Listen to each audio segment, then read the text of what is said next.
I'm Claire Rosenzweig. I am President and CEO of the Better Business Bureau of Metropolitan New York and its Education and Research Foundation. And I'm very, very pleased, and thank you very much for taking time out of what I know is crazed schedules to join us today. We have a stellar lineup, and I'm delighted they could all join us to speak to you today. But before I start, I just want to take a moment to thank everybody who has helped put this program together. The first company I would like to thank is Ernst & Young. They are a generous sponsor for this forum. And a big thank you goes to our Vice Chair, Mike Portigello, for helping put this all together. And I also want to thank the rest of his colleagues from Ernst & Young, who again, Deborah Holmes and some other folks that you will hear from today, I'll get to in a minute. I'd also like to thank Emblem Health. Emblem Health, our sponsor today, it's terrific. They have hosted this event. Valerie Reardon, who is standing right next to me, is Senior Vice President for Compliance, Internal Audit, and Internal Controls here. And I'd like Valerie to take a moment and say a few words. Thanks, Claire. Claire and her team, with the assistance of many others, have worked really, really hard on this event. We're thrilled to be able to host it here at Emblem. We are longtime members of the Better Business Bureau. I think the topics today are very, very timely. I hope people, take a lot away from this. Without these types of forums and these types of exchanges for people, you lose a lot in the business community. We're very, very fortunate to have people like Claire and her staff to be able to put these types of programs on. So please enjoy yourselves, enjoy the space. There's refreshments out there. If there's anything that you need, phone access, anything like that, just see one of the girls at the front and they'll be happy to assist you. And with that, please enjoy. Thank you. Thank you, Valerie. And again, I can't thank you enough for hosting us today. We're delighted. Many other members of the BBB board are here today. If you are, could you please raise your hand? I know we have our chairman, Paul Galliano, sitting in the back from Tishman Speyer. I know we have our treasurer, Rhonda McLean from Time Inc., right there. Who else am I missing? Steve Schwimmer is the chairman of our Long Island BBB, because again, we have 3 offices. This BBB covers everything south of Albany. Ed Goldberg with Macy's is a vice chair. We have a terrific group, 25 people on our board. And again, they help lead the BBB in the Metro New York area. I couldn't do it without them, so thank you very much. And I also want to introduce Brian Duran, who's going to be more involved with us. He's with Banco Popular. And Dawn Carrillo right next to him, who is head of our Hispanic Advisory Committee. So thank you. More organizations than ever, 12, have helped put this program together. They were our event supporters and helped get the word out. They are the Advertising Club of New York, Business for Social Responsibility, Council of Better Business Bureaus and its National Advertising Division, Ethics and Compliance Officer Association, Direct Marketing Association, the Manhattan Chamber of Commerce, Net Impact NYC, New York Society of Association Executives, NewYorkCharities.org, PMA, the Association of Integrated Marketing, the Public Relations Society of America, and the Robert Zicklin Center for Corporate Integrity at Baruch College. And I want to thank all of them very much. It's with their help that we got the word out. A number of these organizations have provided literature at the back of the room, so please feel free to take that information and find out more about them. And of course, we can't do this without the BBB staff. I want to thank every single one of them who have helped us today, and particularly Luana Lewis, our Senior VP of Programs. Without her, this wouldn't happen. And Walter, who is sitting right there, he's our Senior VP of Operations, and he's chipping in today, doing all of the AV, so thank you, Walter. And Justin, sitting next to him, is in charge of our NIPAS program. That's the New York Philanthropic Advisory Service. Much as the BBB gives accredited business seal to businesses, we also provide an accredited charity seal to those charities that have met our 20 standards of charity accountability. The Better Business Bureau in Metro New York, as I said, we cover everything south of Albany. There are 124 BBBs all over the country. There's a Council of Better Business Bureaus in Washington, D.C. Each of the BBBs is its own independent entity. And we have about 6,000 accredited businesses in the Metro New York area. And we are absolutely delighted to put this type of a program on for all of you today. It's clear now that socially responsible practices are best practices, and that has big implications for the bottom line. BBB hallmark issues such as transparency are having a profound impact on business results now. Inadequate disclosures and poor accountability practices can result in major PR disasters and problems with regulators. Engaging with consumers about your brand is no longer a feel-good activity. It's a business driver, and it's a must. It's a must, but that doesn't make it simple. It's easy to stumble over social responsibility matters, even in trying to do good in the community. And in our globally connected world, any kind of business can be affected, major corporations, nonprofits, small businesses, by problems that can be hard to anticipate. We're here today to learn about walking the talk and building socially responsible actions into the DNA of our operations without falling flat on our faces. You'll notice that I'm using many terms here: corporate social responsibility, or CSR, social responsibility, business responsibility. It's hard to find one catch-all phrase for this movement that is literally sweeping through businesses and nonprofits now. Just a few weeks ago, the state of Maryland created a new class of corporations, the Benefit Corporation, a hybrid that allows social entrepreneurs to operate businesses for social benefit purposes. That's really building social responsibility into the brand from the moment a business is born. There may not be one good single name to call this movement, but the fact is that it benefits the common good in all of our transactions. The great news is that there are social rewards for those who are creative and thoughtful in their social responsibility efforts, and today's agenda is full of speakers and concepts and ideas that'll get that across.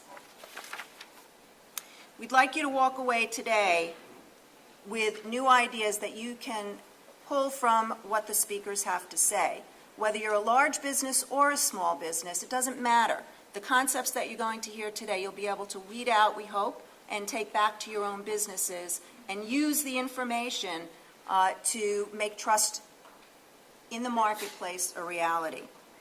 You'll also find an evaluation in your kits today. Please be sure to fill them out at the end of this. We do listen, we do read them, and put them in the evaluation boxes.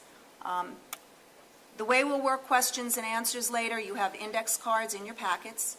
As the speakers are speaking, you'll write that down, and we'll have staff going around to pick that up.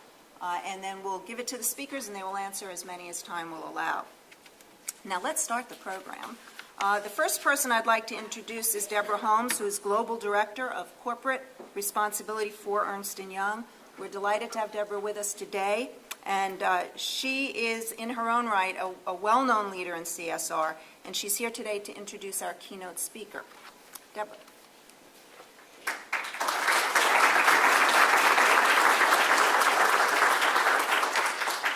Good morning, everybody. It's such a pleasure for me to be introducing Jim Turley. He has a very impressive bio, which you can see in your packet, and I asked him this morning if he would mind if I didn't read everything in his bio because you have it in your packet, and he said, just tell him that I like to drink martinis and smoke cigars. So without further ado, no. In all seriousness, I wanted to tell just a couple of stories about Jim that aren't in his bio. I wanted to let you know that 15 years ago, Jim Turley was one of 19 regional managing partners for parts of Ernst & Young. And out of those 19, he was one of the very few who were so clear and unwavering in his support for women's development and advancement that he was chosen to lead one of the very few new approaches that we were piloting at that point. That was to mentoring of women in the organization. And that program, which Jim led personally with a great deal of his time and commitment, became the basis for a general overhaul of Ernst & Young's approach to gender equity, which in turn became the basis of a general overhaul of our approach to people. And throughout that whole effort, it really was Jim Turley's own personal belief that you should do unto others as you'd like others do unto you, which is a bedrock of how he behaves. It's a core value of his, and it's become a core value of the organization. And Jim really is the not-so-secret ingredient in Ernst & Young's award-winning people culture. So that was the first thing I wanted to say about Jim. The second story I wanted to tell about Jim is that a little over 5 years ago, Jim invested a lot of his time, personally again, in thinking through the creation of Ernst & Young's first ever corporate responsibility function, where he understood how important it was to our people and to the world's understanding of who we are as an organization, that a lot of strands of activity and thinking that had been baked into our DNA for a long time but had never been pulled together would be pulled together and expressed as corporate responsibility. And again, that was Jim. And I tell you these two stories because in both cases I was the partner who led the effort and who had the pleasure of working with him firsthand. And so I have great confidence that in introducing Jim Turley to you, I am introducing you to one of those chief executives who truly gets it, who understands that corporate responsibility matters, especially to this generation, that it's a critical source of pride for our people and their sense of connection to our firm, who understands that corporate responsibility is a part of the glue. It's a part of the way that we understand ourselves across an organization that has 144,000 people in 140 countries. What binds us together? Corporate responsibility is one of those values.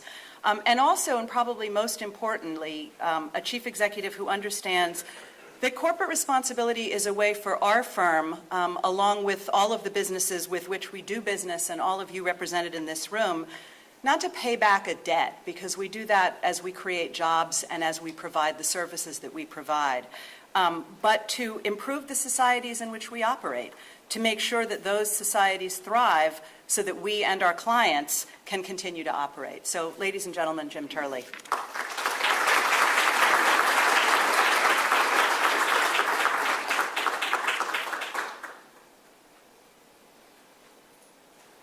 You know, Deborah, the dangerous thing about introducing me is I get to talk after you. And so it was curious that she talked about two stories, both of which made me look like I was just her puppet, and she was the puppet master. You know, she was responsible for gender equity, and I was the person who did her bidding, and then she became responsible for corporate responsibility. And no, I'm just kidding, Deborah. Deborah is great. Thank you for that introduction. Mike, to you, thank you for what you do for Ernst & Young, but also for your time you commit to the Better Business Bureau. And, you know, Claire, as you were talking about the different names that this goes by, and you could tell by Deborah's title up on the screen earlier, we call it corporate responsibility. I'm going to, from here on, think about it as CR or Claire Rosenzweig. And so that's the way I will remember it. It is great to be here with you. I do want to keep this very informal today. So just to reemphasize what Claire said, there will be people walking around with note cards. What I found is the most important parts of talks like this are not what I say in this loosely prepared fashion, but your questions. And so please think through whatever is on your mind and write those down, and then we'll try to get to those. Claire talked about the mission of the Better Business Bureau, and it's all about being a real leader in maintaining and building trust in the marketplace. Trust through honesty, through integrity, through transparency. And I think that this is an incredibly important time for that. This is an incredibly important time. If you think about what we have all lived through, what we're still living through, we've seen the biggest banks in this country, the biggest car companies in this country, either need government bailouts or in some cases be literally taken over by the government. We've lived through the deepest recession that any of us have seen in 80 years. You know, we've seen seeing right now budget deficits bigger than we've ever had. We saw mass layoffs. We have just extraordinary unemployment in this country. We're all watching as there are political parties that either just don't trust each other at all or clearly don't seem to be able to work together very well. And so it's no surprise at all that issues of trust in the marketplace are seriously challenged right now. But against all of that, we're actually beginning to see the seeds of recovery. I'm asked many times as I travel around the world, what am I seeing in the economy? What shape will the recovery take? Is it going to be a double-dip recession? What are we going through? And I've begun describing it the same way an economist said it to me about 6 months ago when he said, what we're experiencing and going to experience is a love recovery. Many of you may have heard or read about that, a love recovery. Not L-O-V-E, L-U-V. What we're seeing, what I'm seeing as I travel all around the world, is a love-shaped recovery. It's L-shaped in Europe, it's U-shaped here in North America, and it's V-shaped in the emerging markets. But what we're seeing is much deeper than just the shape of recovery. We're actually seeing in many ways, I think, totally different worldviews between Europe, between North America, between the emerging markets. When I was in Davos, the World Economic Forum, you could hear it among the European both government leaders that were there and business leaders that were there. What they believe, many of them, is that what we've all been living through is not the outgrowth of some really bad business decisions, really bad lending decisions, the packaging of these loans and selling them all around the world. They think in many ways what we are experiencing is the failure of the global growth model, the failure of free markets, the failure of capitalism. You hear that from both the government sector and you hear it from the private sector across Europe. Here in this country, you don't hear that much talk about it. You do hear some, but not that much. And what's astonishing is that in the emerging markets, they think any talk like that is absolute rubbish.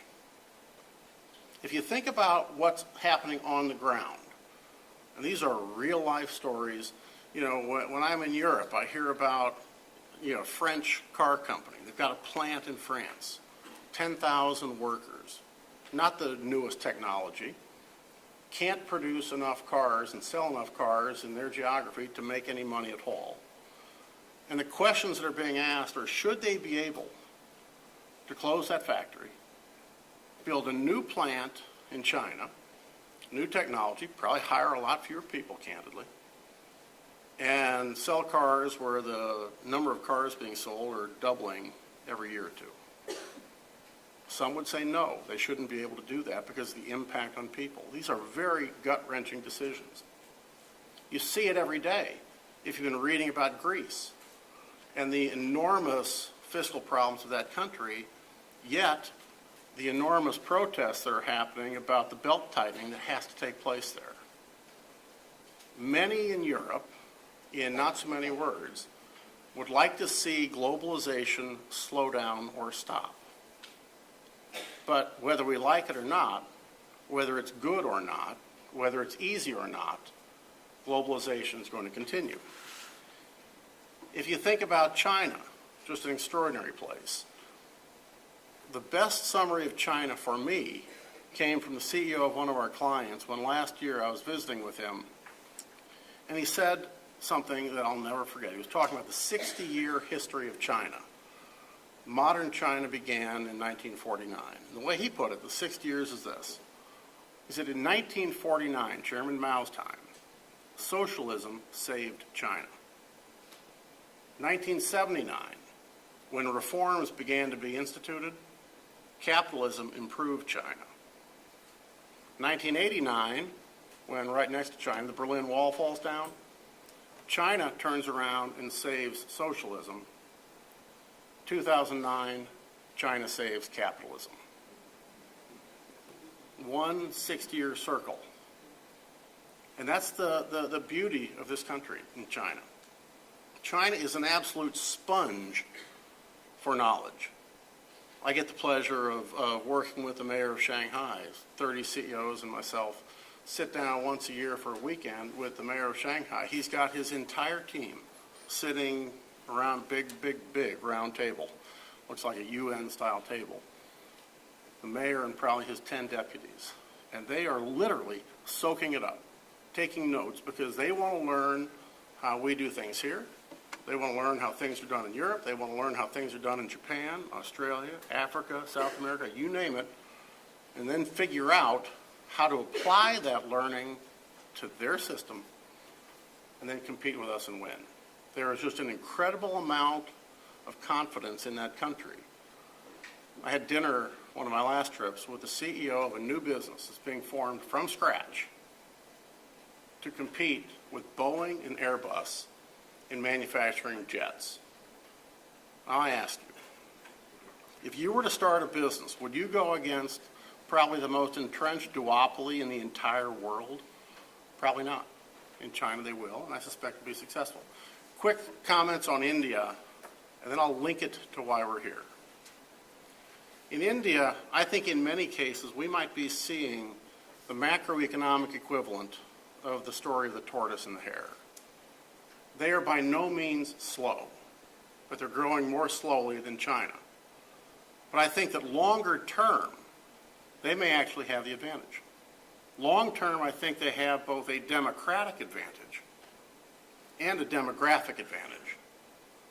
Because as a result of a whole array of policies, when China's one-child policy and other things get that country's population to be aging, and in fact shrinking at some point in the near future, India's is going to continue to grow. And you just can't beat demographics.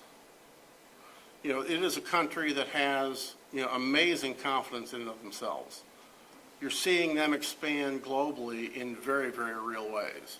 Tata making acquisitions. Bharti Telephone buying the biggest telephone business in Africa. Reliance Industries trying to buy the third biggest chemical business in the world. So I actually think that there is amazing power there. Now, why do I talk about these things at a session on corporate responsibility? And it's because I think it's vitally important to understand the context that all of us are operating in. When you think about what we're living through domestically, when you think about what the world is throwing at us right now, I actually think that we are at a very, very critical time. I think it's a game-changing time. Game-changing in terms of the trust in the marketplace, game-changing in terms of what the Better Business Bureau is doing. Now, my experience has been that when you're in game-changing moments, whether you're talking about sort of the basic business operations of any of our companies, or whether you're talking about game-changing times in corporate responsibility, from my experience, it all comes down to two things. It comes down to very prudent, yet very aggressive investment, and it comes down to an incredible focus on execution. Now, since this conference is all about corporate responsibility, let me drill into CR a little bit and share a little with you about what Ernst & Young has done. About 5 years ago, what we started doing was taking a hard look at how we were operating in the CR space. Without being too critical, what we found is we were scattered, we were very haphazard, we were making very, very low impact in the marketplace, and what we were doing was incredibly expensive. Not a very good combination, actually. So what did we do? We stepped back, and the first thing we did was really reorient our mindset. And we started thinking not about ourselves, but thinking about the world outside of Ernst & Young, sort of thinking outside in. And we started looking at the entire world in terms of the potential that exists out there. Potential among people, potential among the companies that exist in the world, potential in the communities in which all of our people lived. Now, we knew that looking at all this potential, we needed to then figure out what to do about it. So we dedicated ourselves and the skills we have and all the service lines that Ernst & Young operates to doing what we could to help others achieve potential. We realized that we were incapable, as all of us are incapable of boiling the ocean, so we needed to focus. And we started then thinking about what skills do we have in Ernst & Young? What unique skills do we have that can make the biggest impact? And so we began to narrow what we were thinking about, narrow where we would really try to help. That led us to what we call the 3 E's, to education, to entrepreneurship, and to the environment. And so we really began focusing our efforts. Let me say a word about these. In education, Ernst & Young is known externally as one of the top learning organizations in the world. Not one of the top within the Big Four, but one of the top in any organization. We literally hire tens of thousands of graduates every year around the world, some of the best and brightest and the smartest, and then we begin to educate them from there on industry issues, on methodology issues, on other things, and that education process continues. So what we started to do is realize that that's a competency we could turn to help others. And we made a major thrust in the education area. I've got a very quick video highlighting one of the initiatives, which is all around youth in business. Why don't you roll the tape, if you would?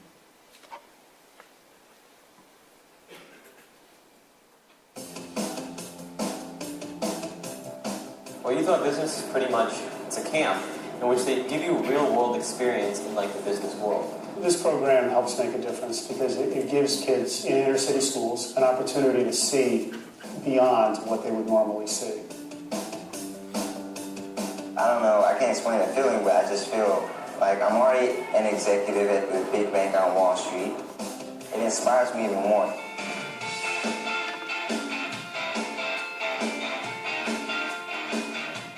Met with an accountant who works with Ernst & Young. She was a CPA, and right now she's helping us get a better understanding of our company and how to acquire the other company. Another possibility could be just if they acquire E-Trade, then they'll just eliminate another competitor.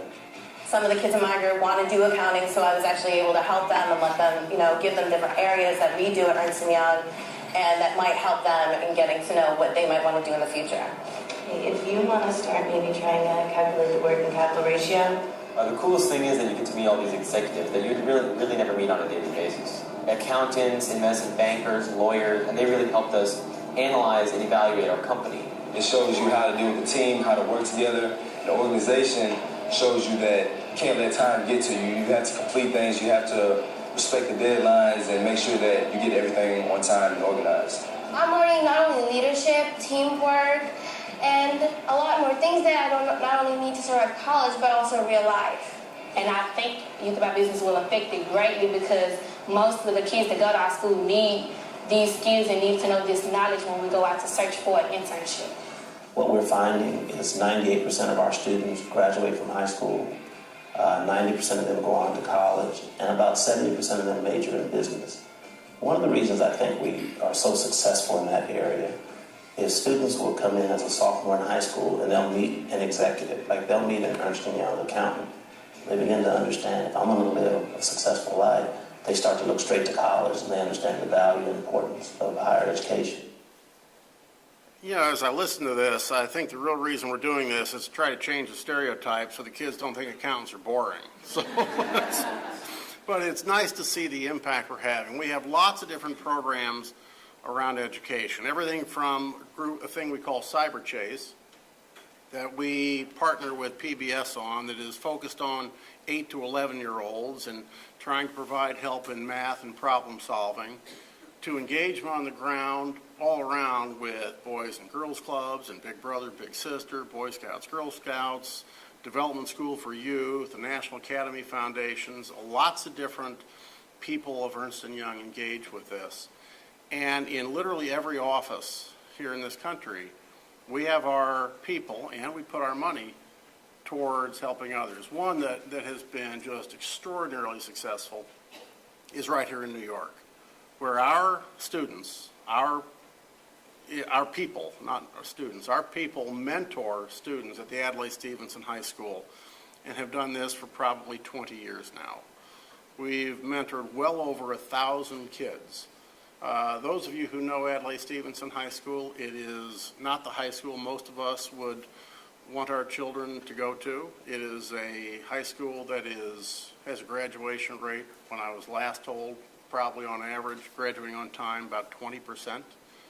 And over these years, our people have sat down one-on-one with students at Adlai Stevenson, not taking the easiest cases, in many cases taking the hard cases.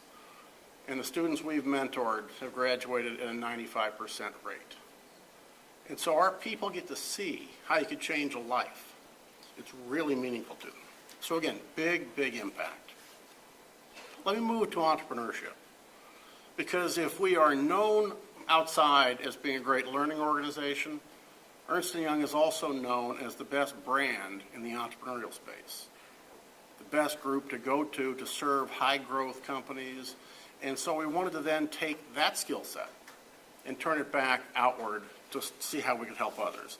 That started 3 decades ago, when we realized that the biggest growth engine to jobs, the entrepreneurs, were not getting much attention at all from the major media. And so we created a program called Entrepreneur of the Year that celebrates the success of entrepreneurs. And we literally have thousands and thousands of great entrepreneurs nominated each year for this award, and then independent judges select winners and provide a whole spotlight on the great things that these companies are doing for jobs and the great things they're doing for their communities. This program, Entrepreneur of the Year, is now conducted in over 50 countries, and it culminates in the naming of one World EOY winner. But we realized a few years ago that this was actually celebrating and honoring companies that had already made it, companies that were already successful. So we wanted to then turn and figure out how can we take this entrepreneurship skill and help those that hadn't made it. So we've entered into relationships with Kiva, a real global person-to-person micro-lending organization to try to help people at the early stage. We work in places like Bogota, Colombia, and other offices to have entrepreneurship mentoring programs, bringing people in from the community, workshops to train them, hopefully motivate them on becoming an entrepreneur. I mentioned how I work with the mayor of Shanghai. I personally also work with the Prime Minister of Russia in advising these countries on what reforms they need to make to become more open for not just foreign investment, but also for the building of an entrepreneurial class. Because every place in the world that embraces entrepreneurship sees it as the quickest way, perhaps the only way, to lift lives, to lift economies, to lift jobs. So we do this literally everywhere. One of the final things we do around entrepreneurship is we have a deep commitment to an organization called PACI, Partnering Against Corruption Initiative, because we realized that one of the biggest barriers to entrepreneurship, one of the biggest barriers to trust in the marketplace is corruption.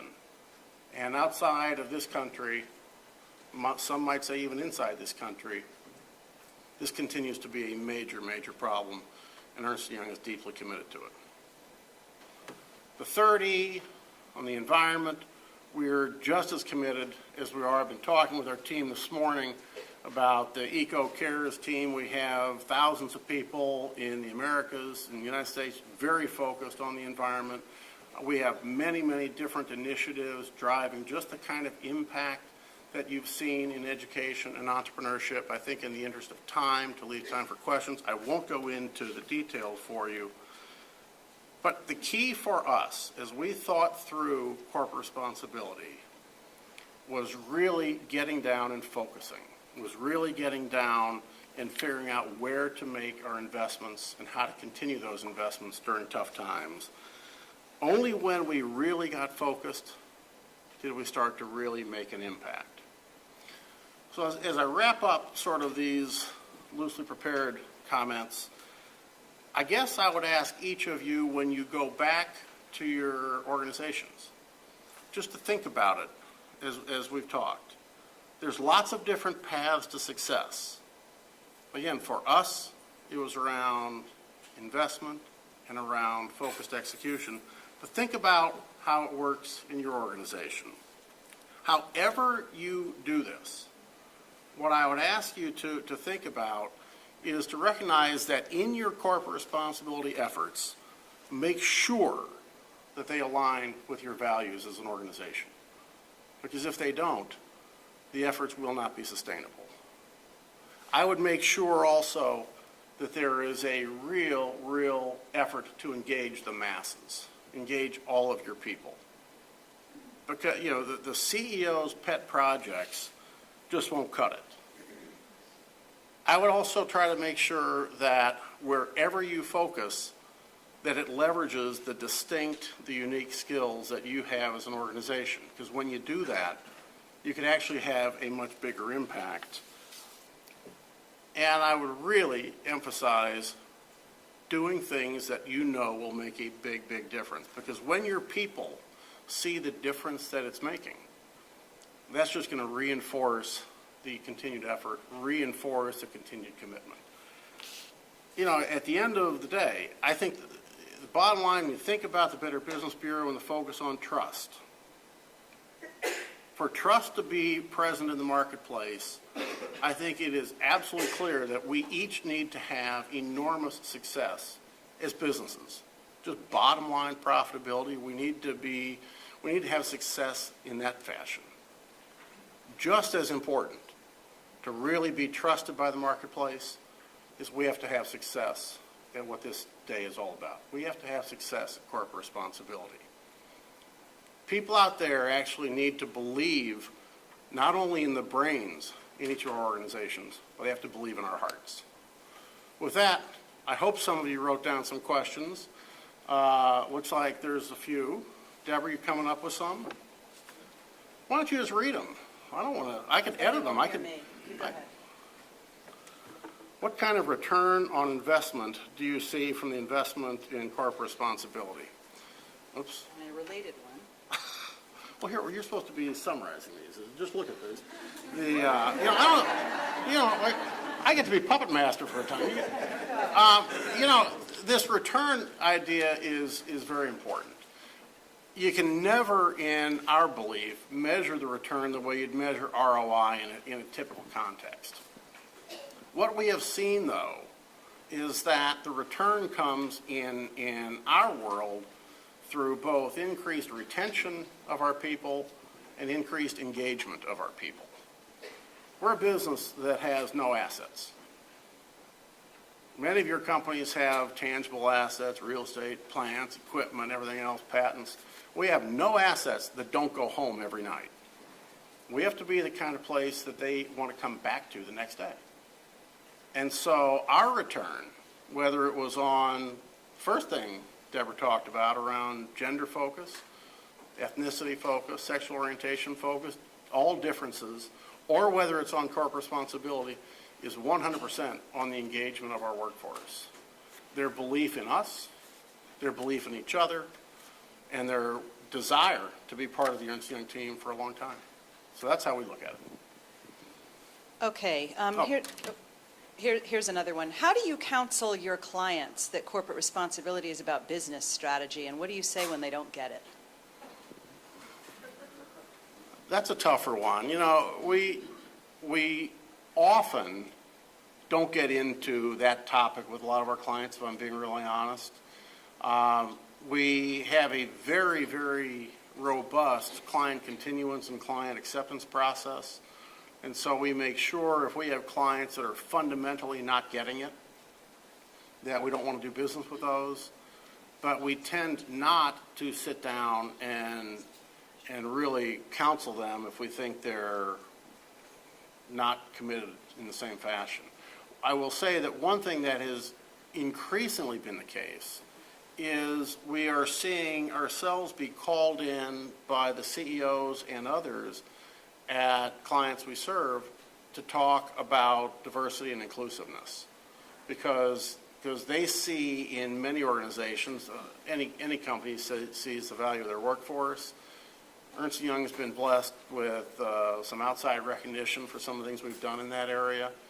And so we've, I could probably name right now 10, 15 big organizations that have called us in to talk with them. I think CR might be the next wave.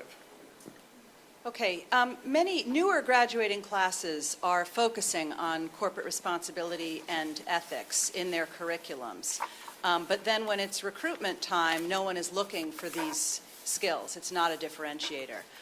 Is Ernst & Young looking for ethics and corporate responsibility? Is there a disconnect when we're doing our recruitment? We are very much looking for that. One of the things that is so important to us is the values that underpin Ernst & Young. We're a business and we're a profession that operates on trust every day.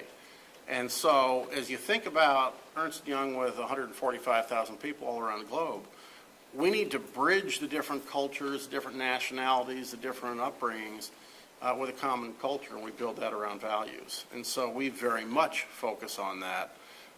Integrity, respect, and teaming, it's very important to us.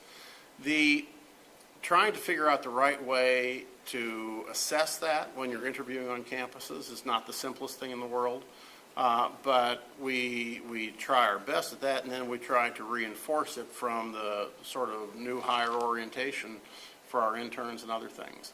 I think that one of the things I do when I'm not horsing around with Ernst & Young is I'm a trustee at Rice University, my alma mater, and we talk often about how ethics can be either taught or not taught at the university level.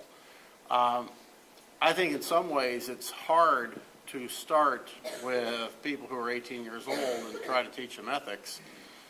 Personal view is you can unteach integrity at a university. Someone who comes in believing in high levels of ethics and integrity can actually have that beaten out of them if they are in a university setting where cheating is rampant and people don't take that seriously. I think it's hard to start at that level. I think it needs to start much earlier. Okay, thank you. What is your view on corporate responsibility as a corporate function? How do you compare the development of corporate responsibility to the evolution from personnel to strategic human resources? Well, maybe you should answer that. Look, I think this is an incredibly important part of each of our commitments to the communities in which we live and operate. And frankly, whether or not I believe that, what is more important is that, our 145,000 believe it. And so because it is so important to our team, it has to be important to me. Now, I happen to believe it. But we don't think about this as a people function. We think about this as an organizational function because it spans everything we do. One of the things, and this is going to be so totally disrespectful, but one of the things that we do is, we look at how we operate, whether it's bottles of water, here, or whether it's, two-sided copying there. And Deborah was telling me that she was hoteling in someone's office in our place just recently, and she opened a cabinet. There was a stash of styrofoam cups. We got rid of that stuff a long time ago, so I don't know where this person got them. But so I think that this becomes something that is much broader than a people function. It's how we live, it's how we work, it's how we act as an organization. And so we see it as vitally important, reporting right towards the board of the organization. Okay, two more questions because we're running out of time. All these programs require staff to dedicate hours and hours of their time. How do you create a workplace culture where this is encouraged? Well, we are all very lucky people at Ernst & Young. I mean, if you think about the world from the outside in as we do, you realize that we are incredibly fortunate. One of the things that I do to try to help me remember that is I carry around a piece of paper every day that should be in this stack right here that actually summarizes what the world would look like if the entire 6.5 billion people were compressed into 100 people. Some of you may have seen this. It was out there a while ago. So these numbers might not be real, but you see it's a little dog-eared. I've been carrying this for probably 5, 6 years. If the entire population was represented by 100, 51 would be men, 49 would be women, 18 would be white, 82 would be non-white, 33 Christians, 67 non-Christians, 89 heterosexual, 11 homosexual, 61 Asians, 12 Europeans, 13 in the Americas, 14 in Africa. Nothing really surprising there, it's just demographics. What got me were the next slides. The entire world is represented by 100 people. Maybe that's about 2/3 of this room. 5 people control 1/3 of the wealth in the entire world. 5 people. 80 people out of the 100, that's probably half this room, live in substandard housing. 2/3 of the people in this room, 2/3 of the 100, would be unable to read even in their own native language. 50 people would suffer from malnutrition every day. This is an old stat, I'm sure. 7 would have internet access. Now with smartphones, that's gone up a great deal. And of the total of 100, if the whole population represented by 100 people, 1 would have a higher education. And so if you think about the world as it is, as a starting point, then you look at all the blessings that our people have, it's very easy to get a mindset of giving back. And so that's what we try to get into our people. That's how we both commit the staff we have, I mean in the CR teams and others, to actually spend our own money, but it's how we get our 145,000 committed to the communities in which they live. Okay, thanks. And the last question, which is sort of a big thought question. America historically has been the hotbed of innovation and entrepreneurship. Have we lost our edge relative to other countries? And if so, why, do you think? That is a big thought question. I don't think we've lost our edge. I think that we are at risk. This recovery I spoke about, I think we're at risk because some of the entrepreneurs are sitting on the sideline. They're sitting on the sideline because they see the juggling act that all the different policy issues are being debated in Washington. They watched healthcare for a year being debated, financial reg reform right now, labor policy, tax policy, trade policy, environmental policy, cap and trade, you name it. They're all trying to figure out what's the impact on my company when all these policy balls land on the table. And nothing will stop entrepreneurs from taking risks like uncertainty will. So trying to get these policy questions ironed out is important. But to the broader issue of have we lost our leadership in entrepreneurship, I'll tell you a quick story that I could not have told, but a professor from Sweden told. And I thought it said a lot. We were at a meeting of all of our new partners across EMEA, Eastern and Western Europe, Middle East, India, and Africa. The meeting took place in Berlin. And if you picture this, there's probably 300 or 400 new partners. Many of them, probably most of them, being European in descent. And this professor from Sweden said something that I would be shot for saying there. This was right at the depths of the downturn, depths of the financial crisis, and he said to this audience, many of you probably think that the United States has lost its edge, that their better days are behind them. He said, don't believe that. He said, I'll tell you why. He said, we're in Germany right now. He said, Germany's a nation state. Go anywhere nearby, France, the entire continent, they're all nation states. He said, the United States of America is not a nation state, it's an idea. He said, it's an idea built on welcoming everybody. If they stay there for a while and pass the test, they become American. Doesn't matter where they came from, they're Americans. And he says that in any one of these countries in EMEA, you'd have to be there for a generation to be viewed that way. He said that he was in Japan, and he was talking to a Japan business leader, and he said, just theoretically, how long would I have to stay here until I was viewed as Japanese? And the Japanese man said, oh, never. And so that's a real difference. Now, because of that, his view is You look around and many of the smartest people, he said all, want to be here.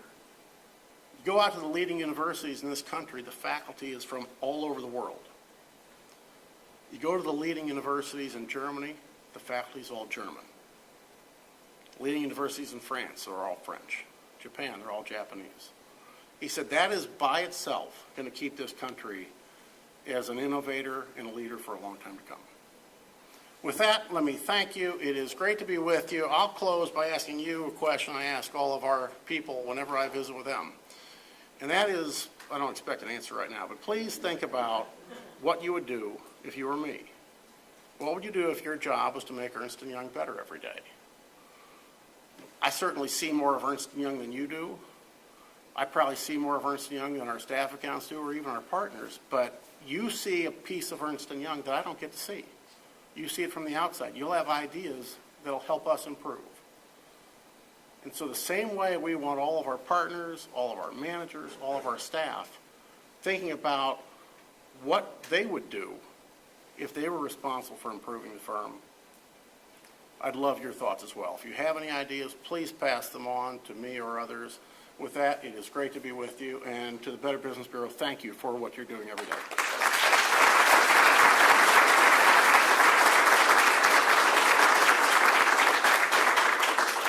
Thank you, Jim Turley, for sharing your really valuable leadership perspective with the rest of the leaders in this room. And I think all of us will take your question very seriously. It's a great question.